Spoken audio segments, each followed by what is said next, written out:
Good day, I'm Connie Anthony, and welcome to another episode of Making a Difference, where together we continue to learn about businesses, organizations, and the people in our communities that are changing their world. Dr. Jonas Salk said, "I feel that the greatest reward for doing is the opportunity to do more." Here are a couple of organizations that are doing more for their community. Thank you, Connie. And today we are not only going to take a look at an organization that's making a difference, but a person that's making a difference. Taryn Tumbleson. Taryn, welcome to Making a Difference. Thank you. We're excited about having you on today, and I know you do a lot of things in the community and are a very, very active person. I made a couple notes about what we already know. Listen to this, ladies and gentlemen.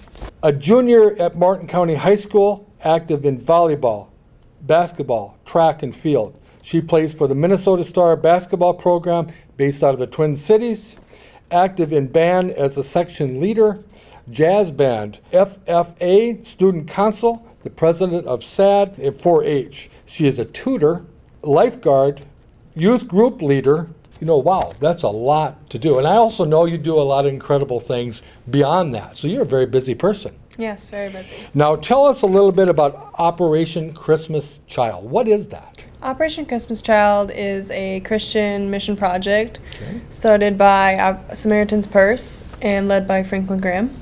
How did you get started? How did you get involved? I got involved by a family friend had told us about it, and my family started packing when I was 4 years old. Now, when you say packing, what exactly are you packing?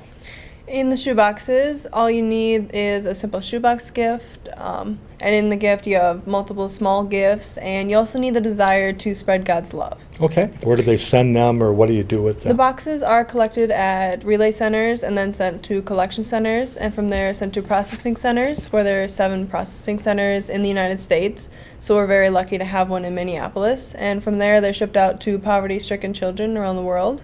And along with these shoebox gifts, the children also are getting gospel lessons. Really? Yes, and that's where they're taught about Jesus. And you have been doing this yourself since you were how old? I've just been packing shoeboxes since I was 4 years old. Oh, just since you're 4? Just since I was 4. So you're just kind of getting started. Yes, right. It's incredible. Yep. We know your involvement in this program is not just local, but does involve some other types of things. Explain that to us and how that works. Right, so when I started packing shoeboxes at age 4, since then I've been becoming more involved. In 2008, my local church became a relay center for Operation Christmas Child, where we collect boxes during the National Collection Week. Okay. And my local church, Chimont United Methodist Church, has been collecting boxes every year since 2008 and collects about 900 boxes. Wow. And last year we actually collected 1,300. Holy cow. So that was a big accomplishment for our church.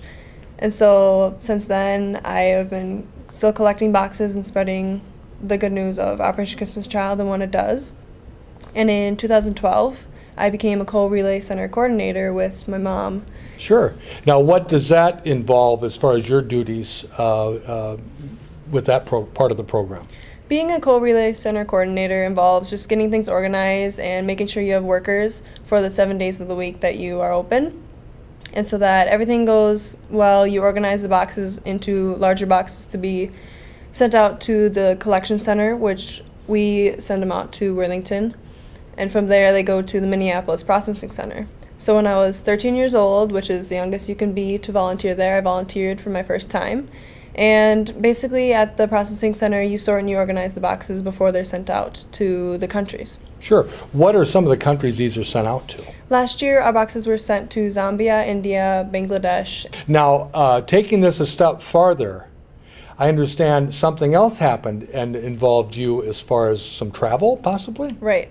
God blessed me with a wonderful opportunity to travel to the Philippines to actually hand deliver these shoebox gifts to the children in the Philippines.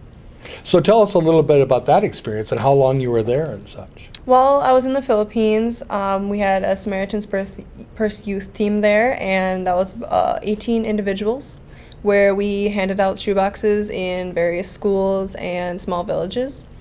So while we were there, we distributed boxes to over 2,000 children in 10 locations. Now, when you talk about the children, how old are these these These kids? children, Operation Christmas Child really targets just a certain age group of children, the younger children. Okay. So from ages 2 to 14, boys and girls. With living in southern Minnesota, was there a little bit of culture change in being Yes. over there? Tell us Yes. a little bit about the biggest differences you saw in their lifestyle and ours, besides possibly the obvious ones. Well, the people in the Philippines were very caring and very willing to accept anything that you said. They were like, the children were little sponges. They were very intently learning and listening to what we had to say in the gospel lessons and story, and teaching them what the Play-Doh was and not Sure. to eat the toothpaste and things like that. How long were you there? We were there for 1 week. Okay. And how big a group went over there with your group? We had some supervisors that were Samaritan's Purse. Actually, they had jobs with Samaritan's Purse, and then we had the 18 other individuals from ages 16 to 21 from all around the U.S. Wow, what an experience. Yes, so Had I to was be- the only person from Minnesota to And go. what time of year did you go? We went in the summer of 2013. Okay, very good. Tell us a little bit about where you see your volunteering in this organization going and what the future looks like. I think that God is just really using me as a tool and as well as a shoebox to really get out the good news of the Lord Jesus Christ and his love, because these children have never received a gift before, but along with that, they're also receiving God's love. Well, impressive. Now, before we go, tell us a little bit about what's in these shoe boxes, the types of things and such. In these shoeboxes are small, various little gifts, anything from hygiene items to school supplies to the stuffed animals. And when the kid just opens up the box, it doesn't matter what's in there, they're just happy to be able to open a gift. Sure. Well, very, very cool. I'm sure the experience will stay with you forever. Just incredible. And I'm sure it touched your heart. Do you have a story you could share with us, an example of this? Yes, there are plenty of stories that I could share about the different occurrences where I got to see God at work. But one that I would really like to share was at a distribution at a school called Fortune Elementary School, where a small boy had told us that he would really like a monkey toy. A monkey toy. Monkey toy. And he didn't have a clear box or anything. He couldn't see in his box, so he didn't know what was in there. So we did the countdown, the big countdown after the gospel lesson, and he truly just prayed really hard over his box. You could tell he really wanted this monkey toy. So at the end of the countdown, he opened up his box, and you could just see on his face that it was beyond compare. He was filled with pure happiness and thankfulness. And out from his box, he just grasped this monkey toy, this stuffed monkey. And so he went up to the front and he told everybody that God had given him this monkey toy in his shoebox gift, and he was so happy to see it. That is a great story.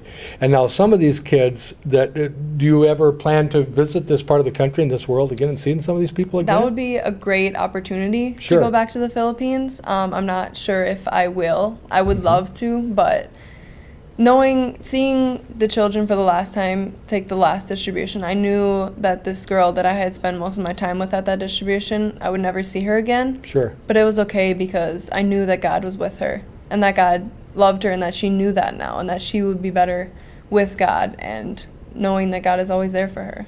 Very impressive, and this is truly making a difference. Do you have any closing thoughts you'd like to share with us?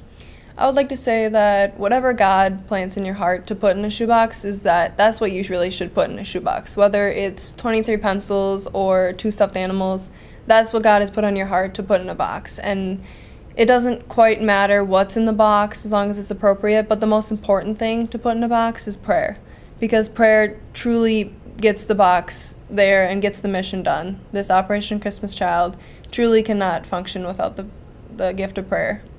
Well, thank you for joining us today. This has been very enlightening, very impressive. Ladies and gentlemen, this is truly making a difference. We want to thank you for joining us today.